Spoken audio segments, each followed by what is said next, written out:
ನಮಸ್ತೆ ಫ್ರೆಂಡ್ಸ್, ನಾನು ನಿಮ್ಮ ಕಲ್ಪತರುನಾಡಿನ ಚೇತನ್ ಮಾತಾಡ್ತಿರೋದು. ಬನ್ನಿ ಇವತ್ತು ಈ ವಿಡಿಯೋದಲ್ಲಿ ಮೋಲ್ಡ್ ಲೀಕ್ ಆಗ್ತಿರೋದ್ರ ಬಗ್ಗೆ ತಿಳ್ಕೊಳ್ಳೋಣ. ನೋಡಿ, ಈ ಮೋಲ್ಡಲ್ಲಿ ಜಾಸ್ತಿ ಈ ಥರ ಪಾಚಿ ಎಲ್ಲ ಕಟ್ಟಿದ್ರೆ ಮೋಲ್ಡ್ ಬೇಗ ಹಾಳಾಗ್ಬಿಡುತ್ತೆ ಫ್ರೆಂಡ್. ಯಾವತ್ತೂ ಮೋಲ್ಡ್ ಮೇಲ್ಗಡೆ ಈ ಥರ ಪಾಚಿ ಎಲ್ಲ ಕಟ್ಟೋದಕ್ಕೆ ಬಿಡಬಾರ್ದು.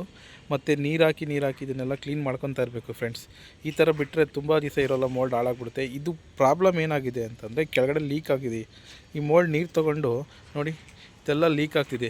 ಇವಾಗ ನಾವು ಬಂದಿರೋ ಉದ್ದೇಶ ಏನಪ್ಪ ಅಂದರೆ ಈ ಮೋಲ್ಡ್ ಲೀಕ್ ಆಗ್ತಿರೋದನ್ನ ರಿಪೇರ್ ಮಾಡೋಕ್ಕೋಸ್ಕರ. ನೋಡಿ ಫ್ರೆಂಡ್ಸ್, ಈ ಥರ ಫಸ್ಟೆಲ್ಲ ನೀರು ಹಾಕ್ಕೊಂಡು ನೋಡಿ ಒಂದು ಕಡೆಯಿಂದ ಫಸ್ಟ್ ನೀರು ಹಾಕ್ಕೊಬೇಕು ಫ್ರೆಂಡ್ಸ್. ನೋಡಿ ನೀರು ಹಾಕ್ಕೊಂಡು ಈ ಥರ ಎಲ್ಲ ಬ್ರಷ್ ನೋಡಿ ಮುಳ್ಳು ಬ್ರಷ್ ಅಂತ ಬರುತ್ತೆ ಫ್ರೆಂಡ್ಸ್. ಆ ಮುಳ್ಳು ಬ್ರಷ್ನಲ್ಲಿ ಎಲ್ಲ ಪೂರ್ತಿ ಹೋಗೋವರೆಗೂ ನೀಟಾಗಿ ಉಜ್ಕೊಬೇಕು.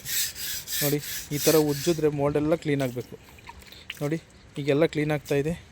ಈ ಥರ ನೀರು ಹಾಕ್ಕೊಂಡು ಮೋಲ್ಡೆಲ್ಲ ಉಜ್ಕೊಬೇಕು ಫ್ರೆಂಡ್ಸ್. ನೋಡಿ ಈ ಪಾಚಿ ಎಲ್ಲ ನೀಟಾಗಿ ಹೋಗಬೇಕು.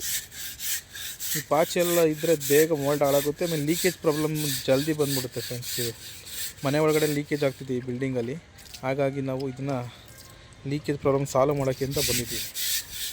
ನೋಡಿ ಎಷ್ಟು ನೀಟಾಗಿ ಎಷ್ಟು ಖರಾಬಾಗಿದೆ ಅಂದರೆ ಎಷ್ಟೊಂದು ತುಂಬ ಇದೆ. ಜಾಸ್ತಿ ಬರೋದನ್ನೆಲ್ಲ ಬ್ಲೇಡಲ್ಲಿ ನಾವು ಕೆರ್ಕೊಬೇಕು. ನೋಡಿ ಇದೆಲ್ಲ ಕೆರ್ಕೊಂಡಾದ್ಮೇಲೆ ಉಜ್ಕೊಬೇಕು ಫ್ರೆಂಡ್ಸ್. ನೋಡಿ ತುಂಬ ಎಷ್ಟು ದಪ್ಪ ಪಾಚಿ ಇದೆ ಅಂತಂದರೆ ತುಂಬ ದಪ್ಪ ಇದೆ ಫ್ರೆಂಡ್ಸ್.